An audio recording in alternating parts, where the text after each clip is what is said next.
It actually isn't that cold temperature-wise, but the wind, oh my goodness, the wind just blowing everything around down, blowing my solar panels down.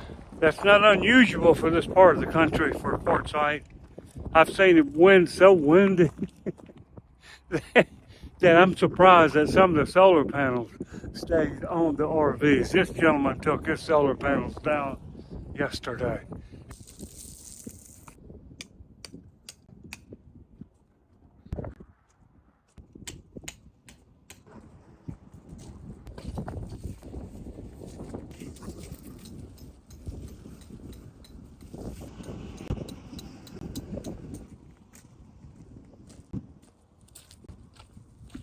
Then today was to go film the RV show, but it's just too cold and windy.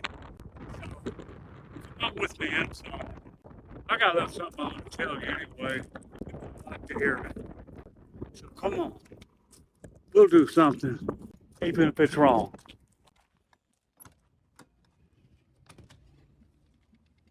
Like the oddest thing happened. So come on in. Let's do a sit down today. It's something I've been wanting to tell you anyway. Hey, Spuddo, something so odd happened, and it happens to coincide with the way Cindy and I live today, which she's right over here. I'm gonna sit down today and we're just gonna talk. It's too windy outside. The solar panels are down again, so I'm just gonna go lay them flat on the ground. I'll be right back. Okay, we got that done. Now I'm gonna sit down. Imagine you're relaxing in the Quartzsite Desert. You're 1,600 miles from your old job in Hot Springs, Arkansas that you had 15 years ago.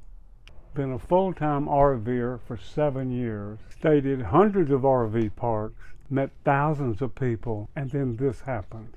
This stranger comes up and camps next to me, a couple hundred feet. I'm working on my generator on the back of my RV, and he walks up to me and he starts talking about generators. He wants to know about portable generators. He's new to RV life. We start talking, and then something clicks. So I asked him, I said, "Where are you from?" And he said, "Memphis, Tennessee." And I said, "I thought I recognized that accent." And he said, "But I lived in Hot Springs, Arkansas." And I said, "Well, so did I." So I said, "What did you do when you lived in Hot Springs, Arkansas?" And he said, "I was a real estate agent." And I said, "So was I." So I said, "Really, what is your name?" And he told me. As it turns out, we worked at the same real estate office at the same time, elbow to elbow. We even worked on the same real estate contracts together. He's gone off to camp at other places now. He's going to explore this country in his new RV, his new life. But I was asking him, "What's going on in your life?" And he said he got divorced after 43 years. And he did say that if he could live the way Cindy and I are living, if he and his wife, his ex-wife now, could live or in RVs next to one another the way we are doing, he felt that they would be happy together.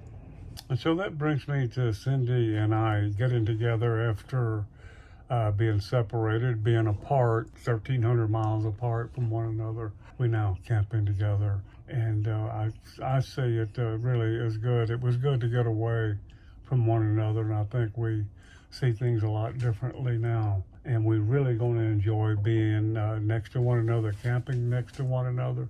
Our dogs, you can see right here, they get along absolutely wonderful together. It's like they've been friends all along. So I just wanted to share that with you. It just took a little time. It took a little space for us to see that we really want to be together. It turns out it was a good thing. It was tough, but it turned for both of us. But it turned out to be a good thing. So we are going to be camping together, even camp hosting together this summer, probably the spring and summer. I think we found a life that makes us both happy, and that is full-time RVers, married, living in separate domiciles, but staying together. It's one way. I'm very happy about it. She is too. And our little dogs are happy as well. I just want to share that with you, that's all. And I hope this helps someone. If I hope you're not, but if you're having problems, sometimes just getting away from one another for a little bit may be the answer. Be sure to subscribe to the channel. We really appreciate that. It helps support the channel. And I thank you very much. And you take care.